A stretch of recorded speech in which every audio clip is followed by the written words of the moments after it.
नमस्ते प्यारे विद्यार्थियों। हम गोस्वामी तुलसीदास जी का अध्ययन कर रहे हैं। पूर्व वीडियो में हमने गोस्वामी तुलसीदास के जीवन परिचय का अध्ययन कर लिया है। आज हम तुलसीदास जी की रचनाओं का अध्ययन करेंगे। तुलसीदास जी की रचना की बात करें तो इनके प्रमाणिक ग्रंथ 12 हैं। रामचरितमानस, दोहावली, कवितावली, गीतावली, विनय पत्रिका, ये तो बड़े हैं।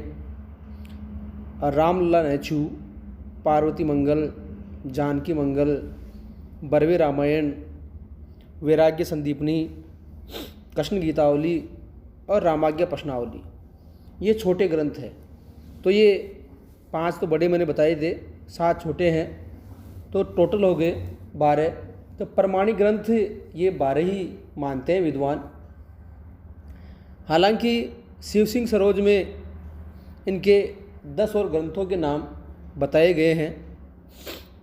राम सतसई, संकट मोचन, हनुमत बाहुक, राज सलाका, छंदावली, छप्पे रामायण, कड़खा रामायण, रोला रामायण, झूलना रामायण और कुंडलिया रामायण, ये शिव सिंह सरोज में इन ग्रंथों के नाम आए हैं। हालांकि अधिकांश विद्वान इनको नहीं मानते हैं।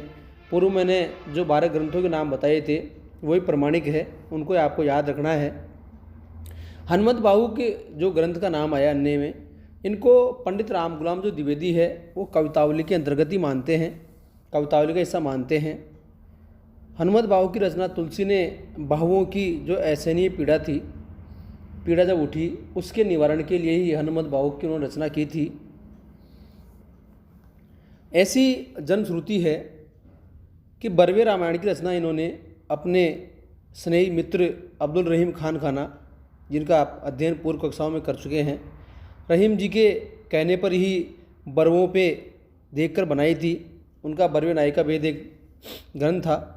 उस बरवे नायिका भेद ग्रंथ को आधार बनाकर इन्होंने बरवे रामायण की रचना की थी। जो कृष्ण गीतावली है, इसकी रचना भी इन्होंने वृंदावन की यात्रा के अवसर पर की थी। रामाज्ञा प्रश्नावली की रचना तुलसी ने अपने मित्र गंगाराम ज्योतिषी के अनुरोध पर की थी। तो प्यारे विद्यार्थियों, ये छोटे छोटे प्रश्न जो 2-2 नंबर के पूछ जाते हैं, तो ऐसे भी प्रश्न पूछ लेते हैं, तो आपको याद रखना है।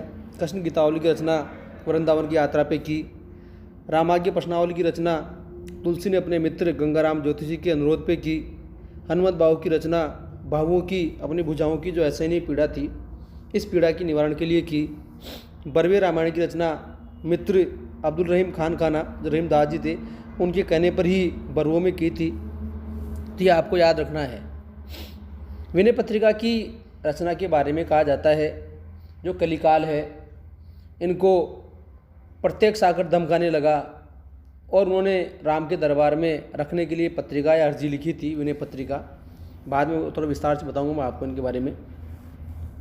अब इनके जो 12 रचनाओं के मैंने नाम बताए थे, उन 12 रचनाओं में 5 रचनाएं तो ब्रज भाषा में रची गई है और 7 रचनाएं अवधि में रची गई है। तो प्यारे विद्यार्थियों, एग्जाम में प्रश्न पूछते हैं कि तुलसीदास की अवधि की रचनाओं के नाम लिखिए, तुलसीदास की ब्रज भाषा में रचित रचनाओं के नाम लिखिए। तो ये आपको अलग अलग ही याद करने हैं। ब्रज भाषा की रचनाएं: number 1 Vinay Patrika, number 2 Gitavali, number 3 Krishna Gitavali, number 4 Kavitavali और नंबर 5 दोहावली। ये 5 रचनाएं हैं जो ब्रज भाषा में रची गई है। दोबारा फिर बोलता हूँ, विनय पत्रिका, गीतावली, कृष्ण गीतावली, कवितावली और दोहावली, 5 रचनाएं हैं जो ब्रज भाषा में रची गई है। अब 7 रचनाएं हैं जो अवधि में रची गई है। नंबर 1 रामचरितमानस, जो सब आप जानते हो, इसके बारे में आपने सुना भी होगा, पढ़ा भी होगा।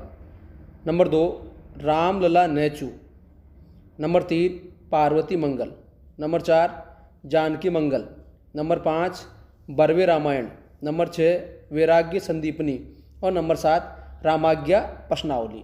ये 7 रचनाएं इन्होंने अवधि में रची थी। दोबारा फिर बोलता हूँ, number 1 Ramcharitmanas, number 2 Ramlala Nahachhu, number 3 Parvati Mangal, number 4 Janaki Mangal, number 5 Barvai Ramayan, number 6 Vairagya Sandipani और नंबर 7 रामाज्ञ प्रश्नावली। ये 7 रचनाएँ जो अवधि में रची गई है। तुलसीदास जी ने अपनी रचनाओं में काव्य की निम्न शैलियों का प्रयोग किया है। ये भी आपको, क्योंकि आपको जब निबंधात्मक प्रश्न का उत्तर देना है तो ये आपके काम आएगी परीक्षा में। नंबर 1 वीरगाथा काल की छप्पे पद्धति का, वीरगाथा काल की जो छप्पे पद्धति थी उसका इन्होंने प्रयोग किया है। नंबर 2 विद्यापति और सूरदास की गीत पद्धति का भी इन्होंने अपने काव्य में प्रयोग किया है। गीतावली की जो रचना है तुलसीदास जी ने सूरदास जी के अनुकरण पर ही की थी, इसीलिए गीत पद्धति का इन्होंने अनुकरण किया। नंबर 3 गंग आदि भाटों की जो कवित्व और सवैया की पद्धति थी, उस कवत सवैया की पद्धति को भी इन्होंने तुलसीदास ने आधार बनाया था। कवितावली की रचना इसी आधार पर इन्होंने की थी। नंबर 4 नीति के उपदेश की भक्ति पद्धति पर दोहों की रचना इन्होंने की, जैसे रामचरितमानस और दोहावली में इसी को इन्होंने आधार बनाया था। नंबर 5 चौपाई और दोहे की क्रम से रचना इन्होंने की, यानी जिस प्रकार पहले मैंने बताया था चौपाई दोहे के क्रम से जायसी ने अपना पद्मावत लिखा था, उसी आधार पर गोस्वामी जी ने भी रामचरितमानस लिखा। तो ये प्यारे विद्यार्थियों, ये भी आपको याद रखना है।